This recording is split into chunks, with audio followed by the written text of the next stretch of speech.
Hello, everyone, and welcome back to another episode of Spincast. Today, we are joined by Devin, aka KRAYTR, in the gaming world, the esports world.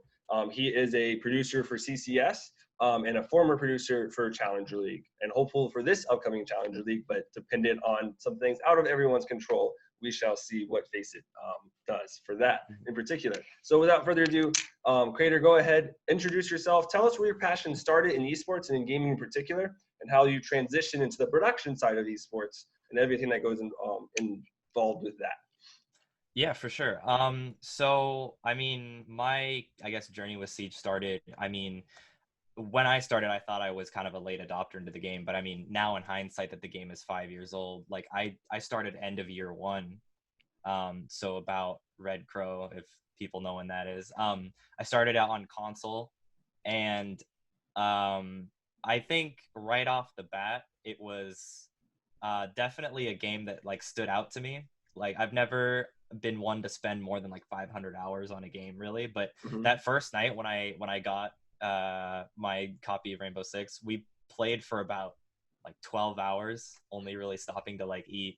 So it was definitely just that like something's different about this game for me personally. And later on, me and a couple Xbox friends we didn't really know what we were doing, but we tried to like make like a team. We didn't really go very far, but eventually what happened is I moved over to PC. We started playing on PC because the game feels completely different, honestly, like having the different like pacing for it. Exactly.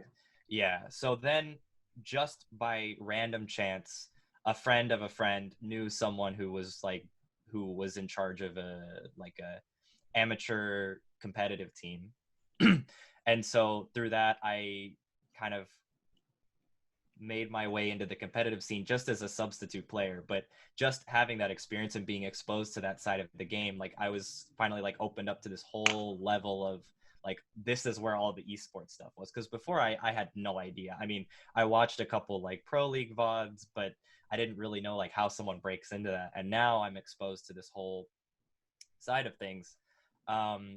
As a player, I wasn't like the most successful, but I noticed that there are like, of course, other ways to get involved.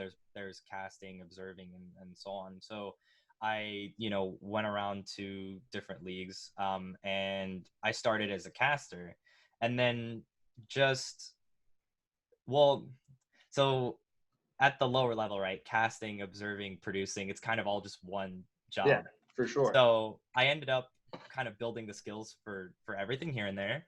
And then this one job I got, it was basically this best of 5 grand finals with if anyone knows Sternab was casting. And my job was, I was basically all the production and the observing. And that whole match in and of itself, like I could spend a whole podcast talking about that. But the long story short is, based on that job, like a year later, Sternab comes back to me all of a sudden, or when he's looking for a Challenger League producer, I decided to just kind of take a chance on it, and he comes back to me, and just, even though I didn't have much experience, based on that one like chance encounter, he's basically just gave me the job. And then from there, the rest is pretty much like history. I produced for season 9 of Challenger League, decided I wanted to do more in that and focus kind of more solely on that. Through that, I got a job at CCS, and I've been doing productions for CCS. They haven't been doing their main like league lately, but they've been doing like other contracted jobs like Viking Gaming League, if anyone knows about that, or the Down But Not Out event that we just did. So stuff like that. And then I also came back to do some of season 10 and then all of season 11 for the North American Challenger League. And yeah, now I'm just looking for the next thing. Yeah, Siege is in that transitionary period right now where people aren't quite sure what FACEIT's going to decide and all kind of that good stuff. So, hopefully you get the spot you want. Obviously, we're rooting for you. So hopefully that all that comes to fruition. So kind of my first question on the production side of things, because I think it's something so interesting to the general public that just isn't exposed to it. Take us through what your setup is, how you operated it, and your approach into producing for a Siege match, right? Just pick any, CCS Right. League match or whatever, Challenger League match, and just Right. talk us through like what that day looks like, how you prep, how you make sure that everything's in the right place, and then also the really important parts, or in your opinion, the most important parts of that entire process. Right. Okay. So, one of the, I guess, benefits of being an online or remote producer is you kind of get, you're kind of the whole like studio, I guess, minus the observer. So like a normal studio broadcast will have like a separate replay operator, graphics operator, so on and so forth. I do kind of all of that, but it means that some things are simpler to run as well. So I guess a normal process would be, I have everything kind of set up beforehand. I mostly use vMix now. And so through vMix, I make sure that all the different scenes kind of, or screens that I want to have set up, make sure those are set up. I'll run through transitions, make sure that's good. That's all like pre-production, I'll design and I'll animate the graphics that go on as well. And then on the day, it's mostly just making sure that the caster feeds are coming in properly and the observer feed is coming in properly, and everyone can kind of communicate with each other properly. But as a producer, I'm kind of the final like assembly point where the entire stream comes together. So any transition, any screen that an audience member will look at, that's kind of mainly the job of the producer, to make sure that's all good. And I'll also be directing casters to what to talk about, what's going to come next, things like that. Awesome. So from that production standpoint, I think the audience can start to see all the level of complexities within that, in particular. Kind of switching a little bit, looking towards the game developers, right? Don't want I don't want to phrase this the wrong way, but the game developers, right? They hold the key to the game, so to say, right? So what do you want to see more of from, Ubisoft or Siege in particular? That's your main game, obviously, to help, production kind of bring it to the next level, right? So to speak, because I think, obviously without their help, production can only go so far with of course. So what tools, like over your experience, do you think they could implement to really bring production up to that next level and keep it growing positively? Right. Yeah, it's definitely an important thing to talk about, and I've thought about it a lot as far as production goes. Observers as well. You ask any observer, they have this entire list of things that they want to improve, like camera controls, certain elements on the HUD as well, to make things easier from both a viewer perspective and an observer perspective.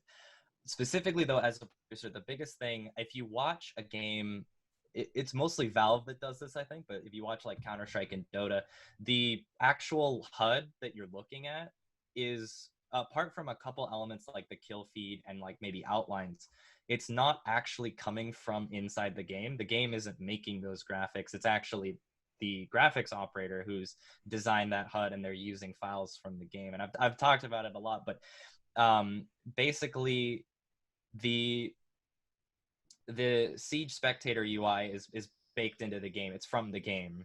And adding, if they add an option instead to make your own kind of graphic for that, and using files from the game to update those graphics, I think that'll be a huge help to production. Because one of the big advantages that, esports has over traditional sports is that everything is software, everything is numbers, so it's a lot easier to communicate from inside the game to just another piece of software, since it's all there. And I think there's a lot of creativity that can come from that as well. So I guess, yeah, that's the biggest thing I'd want to see from a developer standpoint, is just the ability to kind of use the game's data and update your own, especially for statistics as well. Being able to actually monitor what's happening in game could make things a lot easier. Yeah, make a lot of things more inherent, because I know like our production, is not near as complex. Like we do everything through OBS, but manually entering every data point. You only have so many data points before you just don't have time to enter any new data. Exactly. Out of it, and then it's going to be backlogged, backdated, and it's just going to look terrible. So totally see everything on that side, and on the user capabilities, right? I think it would even, like you said, enhance creativity, because then all of a sudden, if you have 100 people kind of playing with all these aspects of new overlays and graphics, then like you're probably gonna get like a pretty good pool of things to pick from to build something really, really special. So that kind of goes to my next question is, if in a perfect world, right, with everything you've done, what do you think Siege like absolutely needs from that UI perspective that you think would really hit it off? From any, just pick one thing that you think would be like, wow, this sets Siege apart really as high production in that esports sense. Man, it's hard to pinpoint it to just one thing that would really propel it forward. There's, I mean, and well, a thing that's really nice about a game like Siege as well is that the developers haven't been too afraid to make drastic changes to the game. Sometimes it'll take longer than people might like, but that's kind of just how development works. Things take time. But I mean, if you look at Siege 2 years ago, it's drastically different from Siege right now. Like graphics, there's always graphics updates. There's always, like, Siege can continue to look like a modern game, and I think that's really important if they do want the game to last as long as they're saying they do. As far as a UI graphics perspective, I think a big thing that can help newer players, especially getting used to the game, is a mini map. That's something that a lot of people have asked for. And the tricky thing with Siege is it's not laid out like other games where a map will be very kind of flat and one, like, very two-dimensional. linear, one floor. Right. Siege has their, many floors and different rooms on each floor. But maybe that could be something. Another thing is like how CS:GO highlights grenade paths. That's another thing that could. Yeah. But yeah, I think for new players, a big hurdle that you have to kind of jump over is just learning the structure of the map, so that, like, as an experienced player, I was experienced as a player before I even watched Siege Esports. So when an observer switched from one player to another, I could tell where their position was on the map just from knowing the map myself. But a newer player is going to be a lot more confused. Exactly. So I think, a mini map is something that could seriously help newer viewers, especially. Yeah, 100%. I think that goes back to, like, having that unlocked UI, right? Where people could just keep throwing in 3D rendered models of the map and try to play and plug in and just see if someone hits that jackpot, right? Where it's like, wow, that actually looks pretty good. And it kind of captures it in that 3D scale, because, Siege is played in such a 3D atmosphere, right? I mean, every game is, obviously, but like the level of verticality just makes it very difficult, because like people can be on top of each other and you're like, why isn't one of them dead? Like, this makes no sense in that, in a 2D plan. Kind of just describing that for the viewers. Right. Kind of switching gears for the last couple of questions here. Kind of going back to the beginning, right? You said you used to produce, observe, and cast. What was, like, I don't know if there was a defining moment or like a decision that you made or an experience that really highlighted why production is so, rewarding to you, and why you chose to be that producer rather than kind of pursuing one of the other alternate options. And on top of that, kind of explain just the importance of a really good producer in the sense of esports production.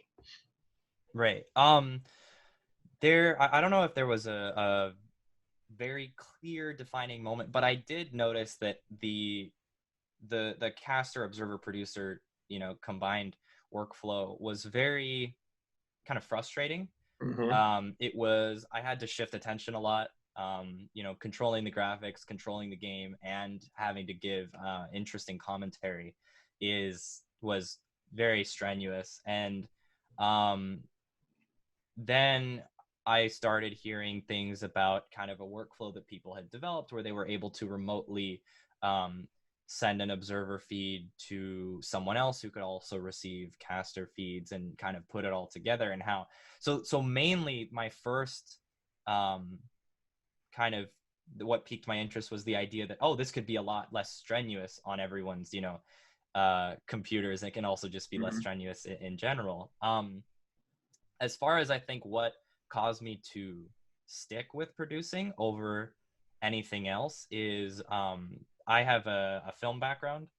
So specifically, I'm in college right now for animation and visual effects. And just the idea of motion graphics, I think, is a big thing that the two kind of share in common. And I kind of enjoyed the idea of kind of, I guess, building a film live, like right in front of you. It was a nice kind of, you still get to have all those principles of like timing, pacing, and things like that.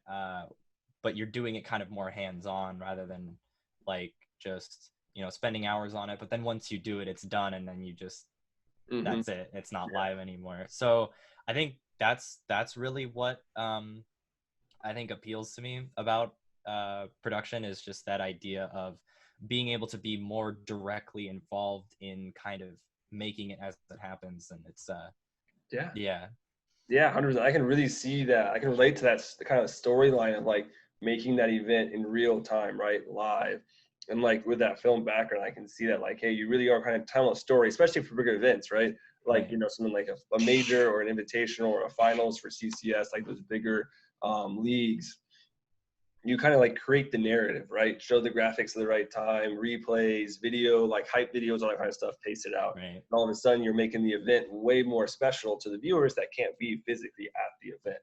Obviously very relevant right now, being that no one can be at any event, Right. Sadly. So yeah, really, really cool perspective there for sure. Unfortunately, we are running out of time. My last question for you is, what piece of advice would you have for a high school student that, loves playing the game, wants to be involved in esports, but may just not have the inherent talent to make it professional, right? But they still want to be involved at that professional level at some level. So what advice would you have for them to start exploring opportunities like production, casting, etc.? In your experience, what advice would that be for them to kind of stay on that path and trajectory to be exposed to all these different other opportunities? Yeah, of course. There's a joke that people who cast, they only cast because they just can't play the game. And while, in some extent that's kind of true. People who don't necessarily feel like they have the drive or motivation or inherent skill to play professionally but still want to be involved in an esport at a professional level, they explore other things. But on the other side of things too, esports is kind of, it requires everything. You need players, you need casters, you need production, you need observers, you need spectators as well. All of it's all kind of part that the system doesn't really work without all of those pieces. So there's actually a lot more demand than people might think for broadcast talent. And it also allows you to bring a separate skill set into the game. I mean, like for me personally, there's my visual effects and graphic design background that I can now involve into the game. So it's kind of like combining passions in a sense. Same thing about people who like to be a personality, like to give a voice to a game. That's what, casting is really about. People who observing as well is actually a lot more similar to producing than people might think. To the point where another name for observer that's going around is an in-game director. So as far as in-game is concerned, they're the producer of that kind of story. So it's those different and of course there's analysts, coaches, stats people, like all of these different kinds of skill sets that can all be put to use around an esport. So it's really about finding something that you feel like you can give, like something that you feel you can do really well, and just kind of exploring that. Yeah, 100%. Couldn't agree more. Because I always kind of make the point that like, you're a professional producer, right? There are professional casters, there's professional players. I just think the connotation of those three things, if you say you're a professional player, people are like, whoa, you must have all this following and clout and blah, blah, blah, right? While like, oh, well, I'm a professional coach. So I'm like, that's kind of cool. Or professional analyst, that's kind of cool. So I think it's just connotation with something, but I love to kind of how you show that, like, hey, there's the ability to be the best at all of these, right? And really help produce or cast or whatever in those different aspects to really bring the entire event or the entire league or tournament to like a really great quality which just helps grow esports in general. And it'll bring esports to where it is now, really big, growing really fast, to a world's competition, right? So that's an awesome there. Unfortunately, we are out of time. Great discussion, a number of things, kind of showing behind the scenes, not what every player sees. I mean, they actually are seeing it when you turn on Twitch. You just don't realize that someone's actively controlling it at that level of complexity, for sure. So real fast, Devin, Kratyr, go ahead, plug yourself, tell us where we can find you, where we can keep up to date on your work, and all that good stuff. Oh yeah, definitely. I am mainly on Twitter at KRATR, KRATYR. And also you could probably follow my work through CCS. I think they're at CCS Esports. Mm-hmm. I'll also be, retweeting stuff. But yeah, if you want to find me there, or you can, go to the CCS Twitch channel, but mostly Twitter. Twitter's where you can find me. Yeah. Awesome. Once again, thanks for taking the time to come on the podcast. Hopefully this shows the audience just a little bit more of the complex layers behind esports, beyond just the playing aspect, so to say. To all the viewers and listeners, and you as well, Devin, stay healthy and stay happy during these very difficult times with the current pandemic, and ultimately, stay plugged in.